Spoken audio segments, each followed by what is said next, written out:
വേനലവധിക്കാലം കുട്ടികൾക്ക് സാധാരണയായി യാത്രകളുടെയും കളികളുടെയും സമയമാണ്. എന്നാൽ ഈ വേനലവധിക്കാലം വ്യത്യസ്തമായി ആഘോഷിക്കുകയാണ് ഒരു പറ്റം വിദ്യാർത്ഥികൾ.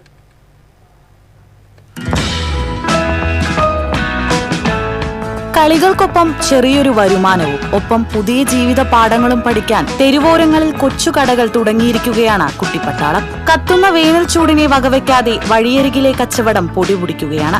വിവിധതരം മിഠായികൾ, ദാഹമകറ്റാൻ ശീതളപാനീയങ്ങൾ തുടങ്ങിയവയാണ് പ്രധാന വിഭവങ്ങൾ. കച്ചവടത്തിന്റെ ബാലപാഠങ്ങൾ പഠിക്കുന്ന ഈ കുട്ടികൾക്ക് വിലപേശാനും സാധനങ്ങൾ വിൽക്കാനുമൊക്കെ പ്രത്യേക മിടുക്ക് തന്നെയുണ്ട്. വെക്കേഷനായിട്ട് ഒരു കട ആരംഭിക്കാൻ തുടങ്ങി. പിന്നെ ഞങ്ങളുടെ കടയിൽ സർബത്ത്, ഉപ്പ് സോഡ അങ്ങനത്തെ പുതിയ ഐറ്റംസ് ഒക്കെ ഇറക്കി. പിന്നെ വെക്കേഷൻ ആയതുകൊണ്ടാണ് ഇങ്ങനത്തെ സംഭവം ഇറക്കിയത്. ഞങ്ങൾ തന്നെയാണ് കയ്യിൽ നിന്ന് പൈസ ഇട്ടാണ് ഞങ്ങൾ സാധനങ്ങളൊക്കെ മേടിച്ചത്.